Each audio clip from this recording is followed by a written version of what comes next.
நேயர்களுக்கு எமது வணக்கமும் மனங்கனிந்த நல்வாழ்த்துக்களும். ஒவ்வொரு நாளும் நமக்காக காத்து கொண்டிருக்கிறது. நாம் செய்யக்கூடிய செயல்கள் எதிர்காலத்தில் அது நமக்கும் அடுத்து வரக்கூடிய இளைய சமூகத்திற்கும் ஒரு வழிகாட்டுதல் செய்யக்கூடிய அளவிற்கு நாம் ஆலோசனை செய்தோம் என்றால் நிச்சயமாக எல்லா செயல்களுமே வெற்றி பெறும். இதற்கு தன்னம்பிக்கை ஒன்றுதான் சரியான வலுவான ஆதாரம். அந்த தன்னம்பிக்கையை மனதில் வளர்த்து கொள்ள வேண்டும் என்றால் மன ஒற்றுமை மிகவும் அவசியம். இப்போ வாழ்க்கை என்று எடுத்துக்கொண்டால் எல்லோருக்கும் அதுதான் இப்போ மிகப்பெரிய ஒரு சவாலா இருக்குங்க.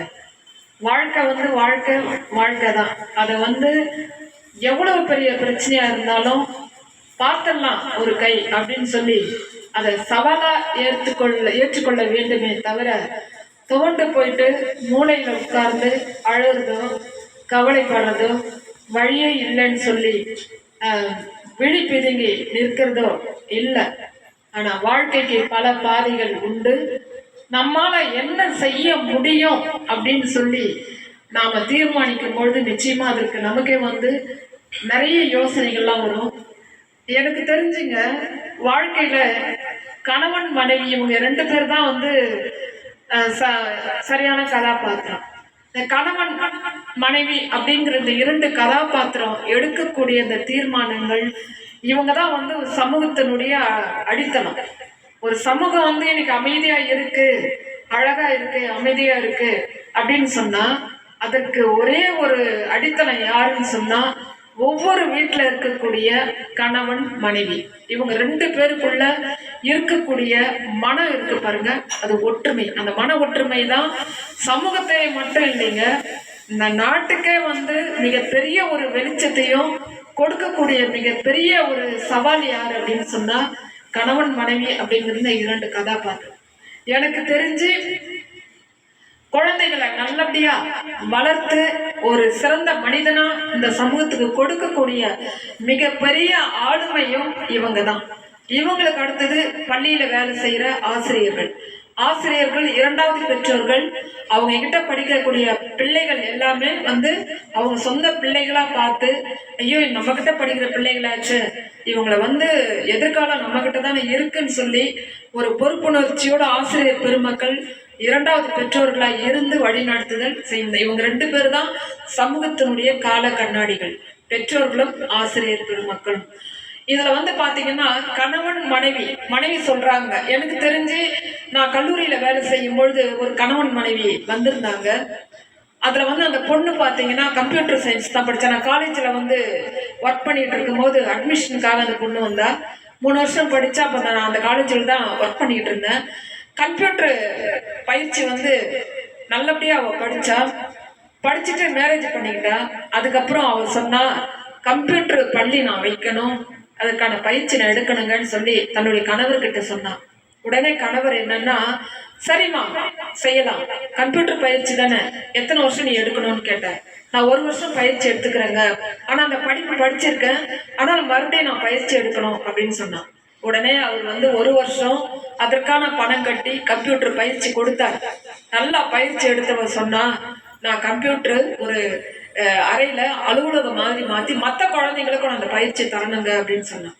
உடனே கணவர் சொன்னாரு, அதுக்கு என்ன, நீ படிச்சு முடிச்சதும் மற்றவங்களும் பயன்பெறணும் அல்லவா, நீ மற்றவங்களுக்கு பயிற்சி தரணும்னா நிச்சயமா செய்யணும்னு சொல்லி அதற்காக ஒரு அலுவலகம் அமைச்சு 50 கம்ப்யூட்டர் வாங்கி தன்னுடைய மனைவிக்கு கொடுத்தார்.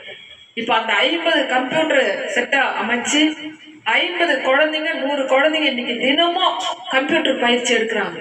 இப்போ மற்றவங்களுக்கு அவங்க பயிற்சி கொடுக்குறாங்க, அதே சமயத்துல ஒரு குறிப்பிட்ட வருமானமும் வீட்டுக்கு கிடைக்கும். அப்போ மனைவியை தட்டி கொடுத்து ஊக்கப்படுத்தி அவங்க திறமையை மதிச்சு அவரு செய்த அந்த மிகப்பெரிய ஒரு சவால் மிக்க ஒரு சாதனை இன்னைக்கு 2 பேருக்கும் ஒரு பொருளாதாரத்தை ஒரு வாழ்க்கைக்கு கொடுக்குது. மனைவியும் பாதி சமுக்குறாங்க. அப்போ மனைவி கஷ்டப்படணும், தான் முன்னேறி வரணும், தான் இதெல்லாம் செய்யணும்னு செய்யறாங்க. அவங்க யாருக்காக செய்யறாங்க? நம்ம பிள்ளைங்களுக்காகவும் நம்ம குடும்ப பாரத்தை குறைக்கணும் அப்படிங்கிறதுக்காக தான் அவங்க செய்யறாங்க. அதை உணர்ந்த கணவர் கண்டிப்பா அது வந்து செய்து கொடுத்தாரு. இன்னைக்கு அவங்க நல்லபடியா இருக்காங்க. மாலையில வந்து 5 மணிக்கு ஆபீஸ் விட்டு கணவர் வருவாரு. கம்ப்யூட்டர் செக்ஷன்ல இருக்க இவங்க கணவரை அங்க உட்கார வச்சுட்டு வீட்டுக்கு போவாங்க சமைக்கிறதுக்கு. ஆனா அவர் வரும்பொழுது வெறும் கையோட வர மாட்டாருங்க. அவங்களுக்கு பிடிச்ச முல்லைப்பூ வாங்கிட்டு வருவார். நான் பார்த்துருக்கேன். நான் கம்ப்யூட்டர் பயிற்சி எடுத்தேன் 1 வருஷம் அவங்க கிட்ட. அப்போ தன்னுடைய கணவர் தான் எனக்கு எல்லாமே கம்ப்யூட்டர்லாம் வாங்கி கொடுத்தாரு, அலுவலகம் அமைச்சு கொடுத்தாரு. இன்னைக்கு நான் நல்லா இருக்கேன். மற்ற பிள்ளைங்களுக்கும் நான் சொல்லி கொடுத்துட்டு இருக்கேங்க. முழு காரணமே என்னுடைய ஹஸ்பண்டு தான் அப்படி மகிழ்ச்சியோடு சொல்லுவாங்க. ஆனா ஆபீஸ் விட்டு அவர் வரும்பொழுது வெறும் கையோட வந்ததே நான் பார்த்ததில்லை. 1 வருஷம் அங்கதான் நான் பயிற்சி எடுத்தேன். கையில முல்லைப்பூவோட வருவாரு, சாப்பிட பொருளெல்லாம் வாங்கிட்டு வருவாரு. தான் மனைவி காலையிலிருந்து சாயந்தரம் வரைக்கும் கம்ப்யூட்டர் பயிற்சி தராங்களேன்னு சொல்லி அங்க வந்ததும் காஃபி டிஃபன் எல்லாமே வாங்கியும் கொடுப்பாரு. சாயந்தரம் 5 மணில இருந்து நைட்டு 9 மணி வரைக்கும் அவர் அந்த செக்ஷனை பார்த்துக்குப்பாரு. அந்த அம்மா வீட்டுக்கு போயிட்டு சமையல். இதுதாங்க வாழ்க்கையோட தத்துவம். மன ஒற்றுமை. மனைவி வந்து என்ன செய்யணும்னு நினைக்கிறாங்களோ அவங்க கூடவே இருந்து ஆக்கப்படுத்தி அவங்கள கை கோர்த்து அழைத்து போனா நிச்சயமா அந்த வாழ்க்கை வந்து வெல்லும். அதே மாதிரிதான் பிள்ளைகளுடைய எதிர்காலமும் வந்து பேரண்ட்ஸ் கிட்ட இருக்கு.